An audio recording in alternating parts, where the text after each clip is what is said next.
the next topic, we're actually going to talk about the new season of Destiny a little bit. I haven't talked to anybody about Destiny, and well, I know you guys have wanted to do fireteam chat, but I've been pretty I don't know. I just feel less enthusiastic about the game right now. I loved Void season, like that new season of Void. But I come back from my vacation. I'm a week behind, and I played catch up. I caught up like right before the show to the current season. I still haven't done the duality dungeon. I played like a quarter of it, and then I stopped because I'm like, I just want somebody to like carry me through this for the first run, and I'll solo it later. Enjoyed that. I like the mechanic with the bell and switching between the two perspectives and everything. But it's just really not hooking me. Like I am Hunter, which is apparently one of the lower tier classes. I've heard Warlock. And no. Solar Hunter is the best solar class. Really? Because Yes, it is. last season, everyone's like, Hunters are the worst for Void. And I'm like, they haven't found the tether build yet. And then That was everybody. barely true. Yeah.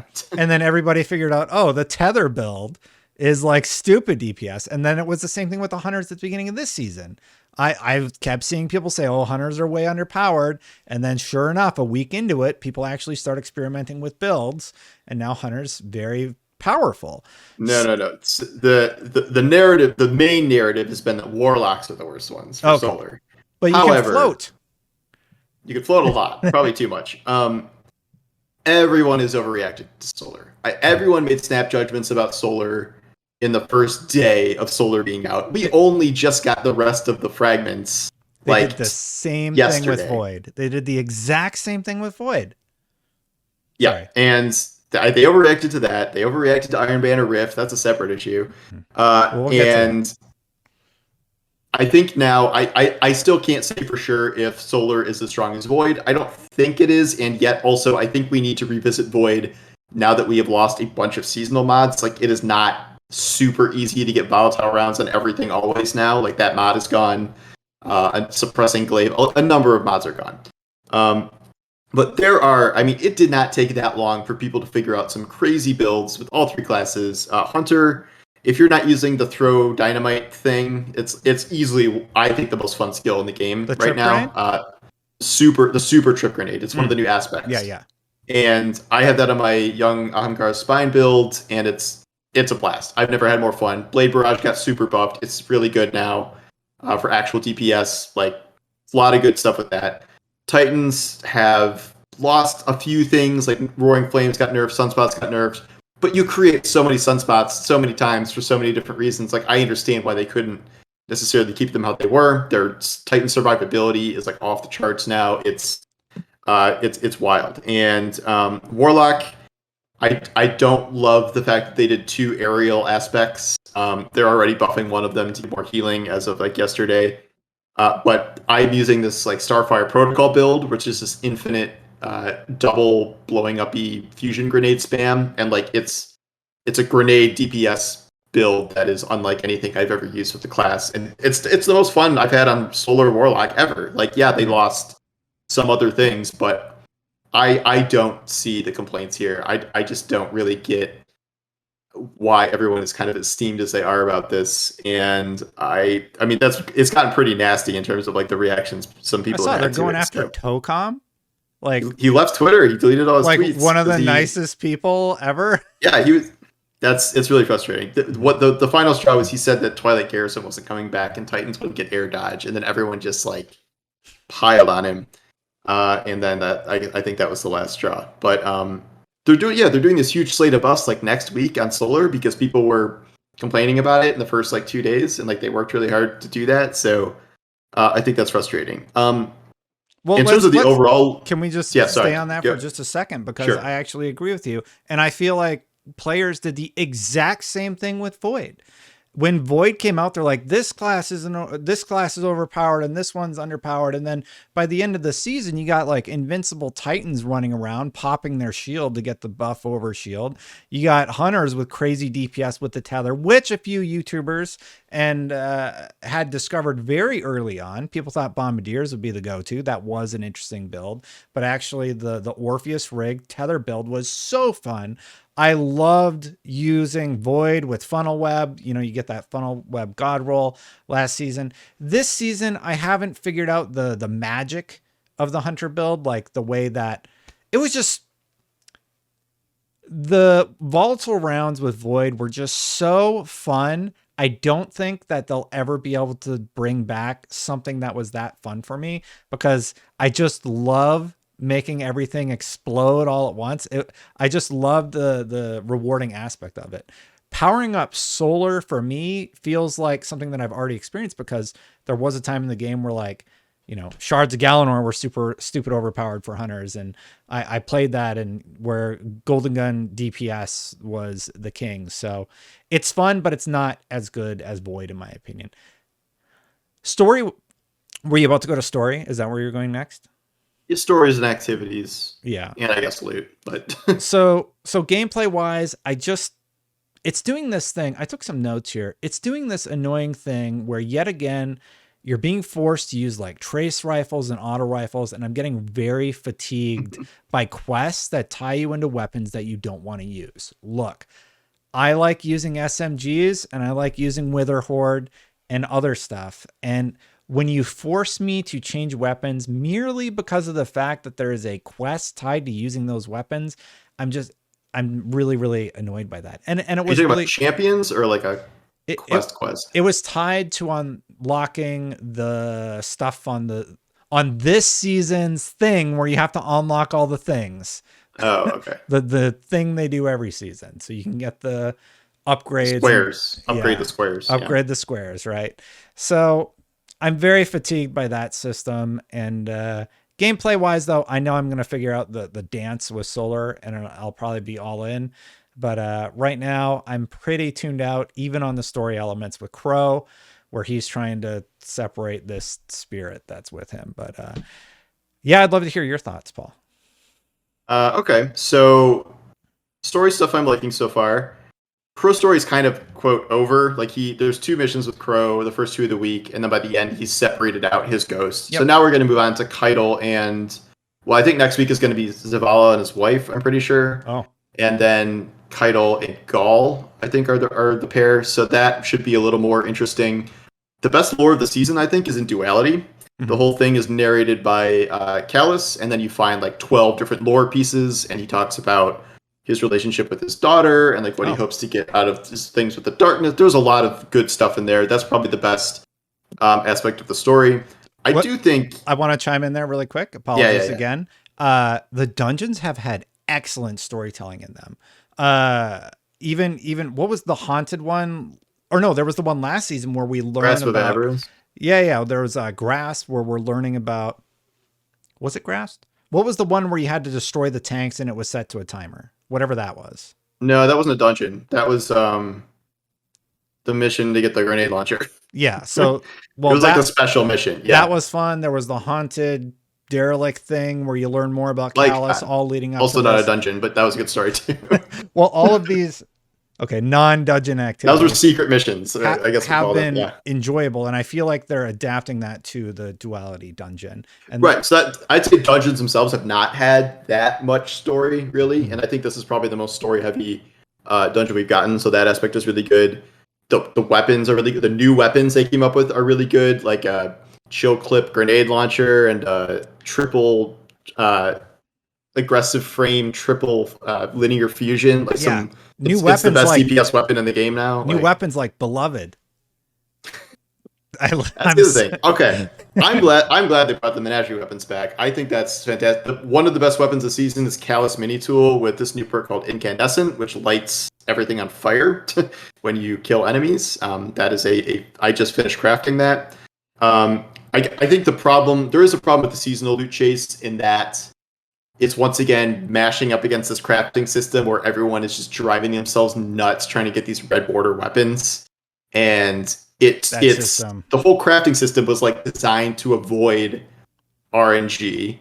But if you really want a weapon, fundamentally, you don't care about any roll you get until you have the 5 frames. Yep. When rolls no longer matter. So, but until then, you're still fighting RNG to get these red frames in the first place. And literally, the only way to get the reprise opulence weapons are do this weird key farm on Leviathan to open these like really specific chests, or just spend a ton of resources focusing them in the little helm area, Mm-hmm. and that's it. And it's just a slot machine, and it can drive you crazy. Like if you're not hitting, and I have 3 of the 4, but I'm very lucky, and most people are still a ways off. But I even in doing that, I have 0 out of 5 dranks. So I've made no progress Oh, that's the despite first like one I dozens got. of hours of play to get like a drink. So it's like crafting is like a whole other thing that I think needs a ton of work. Well, it's like with the And it, glaives last season, right? You had to play with a certain character type to get the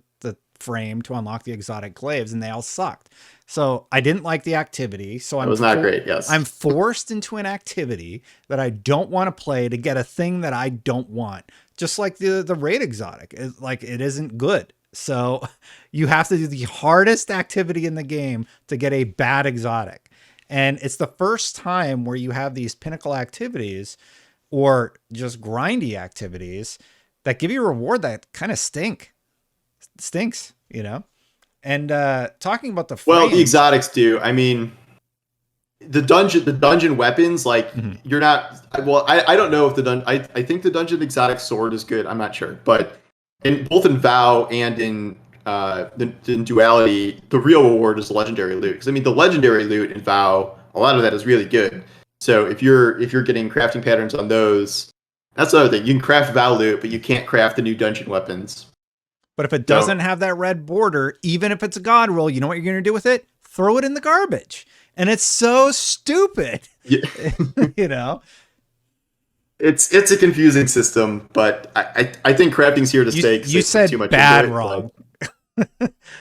It is a flawed system that had goals of addressing the vault space issue, right? So you could just craft your god roll and have it. that was one goal, yeah. They And did give us more it vault space, so yeah, that they was gave us more something. vault space because we have to have 1,000 red border garbage guns.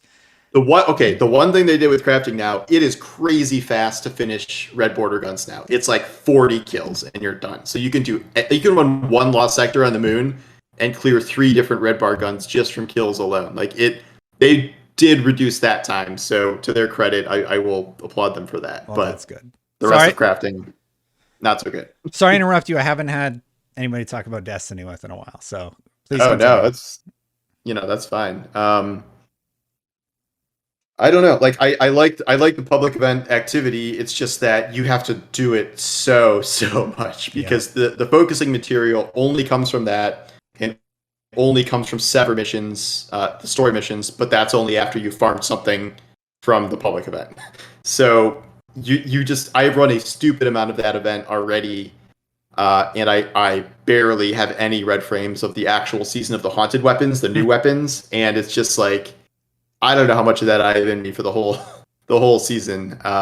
It does, every week they do rotate the final boss, but besides that, it's fun. It's just you're really running that one thing over and over again. So I don't know if I'm gonna end up crafting all this stuff or just kind of throwing the towel. yeah.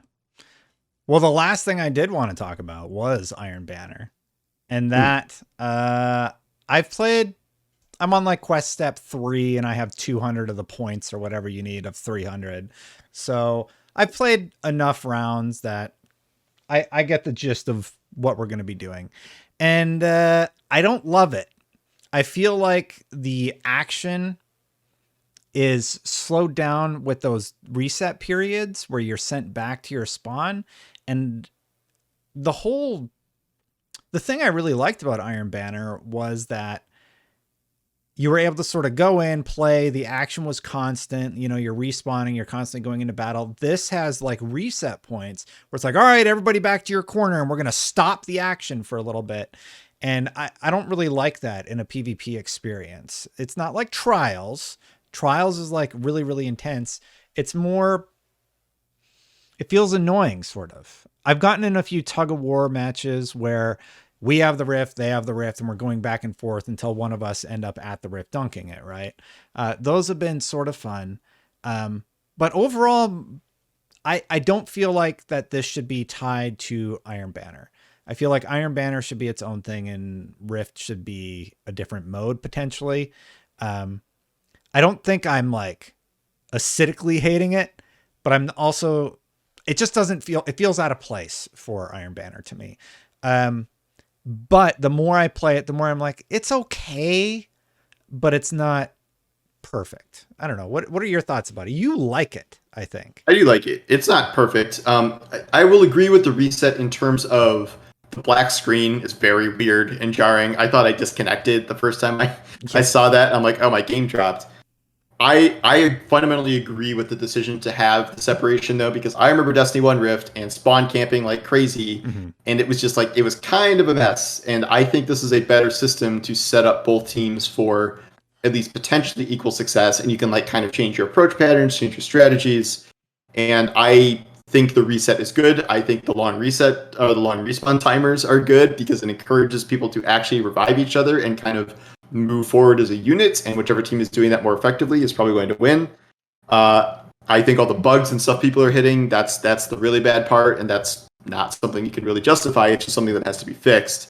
I will agree with you that I don't think Rift Iron Banner is like my favorite thing. I think combining those two things together, like I would rather just be grinding normal control Iron Banner as usual to get, these ranks up and stuff like that. Whereas this is like an experimental mode. It's a lot longer. It's only 3 maps, and you're just like, I just want to do Iron Banner. I just want to grind like I was normally doing for the past few years. I mean, we do know it is going to not be this next season, and they've talked about like experimenting with new modes and stuff in Iron Banner. It does make me wonder when we will ever go back to just normal control like Iron Banner with the releasing the wolves and stuff like that. But Next season is PvP focused, right? That's the season they're is finally. it? Is that? I thought it I don't know. was, but I've been don't hearing quote that me. for a long. I thought this season was PvP focused because Yeah. we were doing Iron Banner revamps and we have all this new trial stuff. But Well, Trials is I mean, next maybe. week. So. Yeah, I know. But trials got. It's very weird because Iron Banner has this big revamp and they introduced 2 old pieces of loot that are not great. And then Trials is not changing, and they have 3 new Trials armor sets and 2 brand new Trials guns that look really good. I don't know. The sync is off, I guess, but I do like Rift a lot more than I guess most people, but I think it is creating really interesting new kind of fun, quirky tactical scenarios that you will just never see in any other mode. Mm-hmm. And I don't really like cheesy specialty modes like Scorch Cannons and Mayhem and like I just whatever. It's fine. Like I get it, but this seems like an actual kind of move forward in the right direction of like something like the old Halo days where there was like Oddball and like things like that where it was right, exactly. So I think they did a good job there. I think the initial reaction to like people were like, you should disable Iron Banner and put it back to control on like day 1 because they hated it so much. And I'm like, you gotta be kidding me, man. Like I almost can't believe the reaction that some people have had to it. I think there's certainly, some improvements that could be made. I think the score should be lowered from 5 to 4. I just think it takes a little too long to do a full score game. But again, I don't think these are like giant overhauls or things that need. So well, they changed the bounties. There's not the 4 bounties that you level up anymore, right?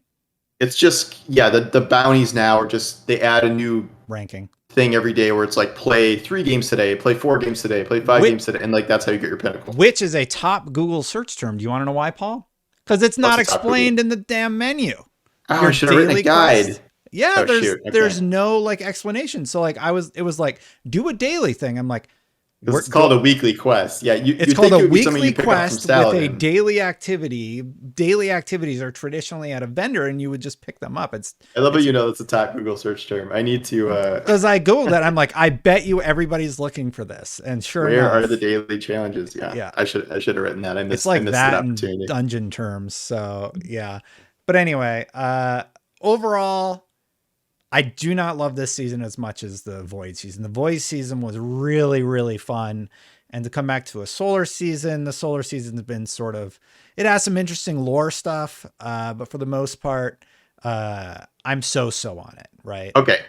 Before we move on, I'm going to give you a hunter build. Do throwing dynamite, do young Akamgara's spine, do the triple knives, do blade barrage, and then grind all the way to the last row of perks and the artifact to get classy recovery or classy restoration, where every dodge will give you super Wormhusk crown healing. I And believe they actually it's so fun. swapped one of the fragments. One of the fragments that just came out does that without having to have it equipped. So you don't. I don't know that you need to do that, but have classy. Classy is like That's what makes there's you this basically invincible. there's a fragment that extends the timer of your recovery effects, but it doesn't tie it to your class ability, so Okay. it won't make it like yeah. So I just try it. All right, I'll try It's it out. crazy. I'll try it out. But overall, you're loving this season. No, I wouldn't say I'm loving it. I'm saying I like it. I'd say more than most people seem to. I we'll see where it goes, and I'm a little burnt out with the early grinding aspect of this, but maybe I just gotta chill out and take my time more and unlock more nodes and things and make the grind easier later. But um, I I think everyone is just a little bit jumpy in terms of like how things feel within the first like 2 hours of getting something without really dwelling on it and seeing what it can become. Well, here's part of the reason I'm fatigued, Paul. You know, I do the compilations of movies of the story that happens every season, right? Like it's just a thing I like to do, and I collect them on the channel. It's just never going to end. They're always going to like be stringing us along this storyline, and like things are never going to be good for the Guardians and for the Tower. There's always going to be like some big overarching presence, and these seasonal activity, like this storyline with Crow and his sister, like it's going to just like one little string of it is going to tie into the overall narrative. They're just giving us story content, but it's just like, it's going to be what's the alternative? The alternative is what they used to do, where they had either DLCs that were just these 3-hour contained stories that were not very good, or they did seasons that were like 100% disconnected from each other, and then they'd show a character and they disappear for 3 years. Like I much prefer this current system where like, did I think Kaido would be a major part of the story when they introduced her in season of the whatever it was, like way back when, Chosen? Like, no, but like she's become a really good character, like kind of a key part of the story. So I think that's one thing they're doing correctly. Yeah. But I mean, you're right. It's never going to end. But like it's a live game, so how I don't many, know what the alternative is to that. How many seasons did Friends go? Like, what's the longest running sitcom that you would tune in once a week to play? I mean, was what, 10 years? And that was one of the most successful shows ever that everyone loved. But it eventually hits a point where they're just like, okay, the ROI on this has been reduced. But I would argue Destiny's story is getting better. So like that's the thing. It's like I don't think the best days of Destiny's story sucked for years. Yeah. It was terrible, and now I think we're finally at a point where it's getting interesting. At least I mean to me. Is it like? But I think the problem I'm having is like they're just going to introduce new problems for the rest of eternity that we play Destiny, and like I don't know. I'm just kind of like, oh, all right. Well, I got to go fix. Well, okay, so they're going to end the season. They're going to end the Light and Dark saga after 2 more expansions or whatever. So I don't know what that means exactly. I think it's just starting a new trilogy of expansions or whatever. But I mean, they have an end to this current Traveler versus Pyramids storyline allegedly. So I mean, I guess that is a break point, but what that looks like, I guess we'll find out later. Yeah, I don't know. Like that, I think that's what I'm struggling with the story is like I don't care anymore because I feel like I've been strung along so much, and I'm like, can we just end it because it's season 17 and we're still fighting the darkness or whatever, whatever is going on. But anyway, that's sort of my explanation for why I am probably feeling burnt out. Solar season, burnt out. Get it? Hey, did you like that video? Well, be sure to check out more from Paul here and subscribe to me here. The full episode is available right now to all members. Thanks for watching. I'll see you soon for the next one.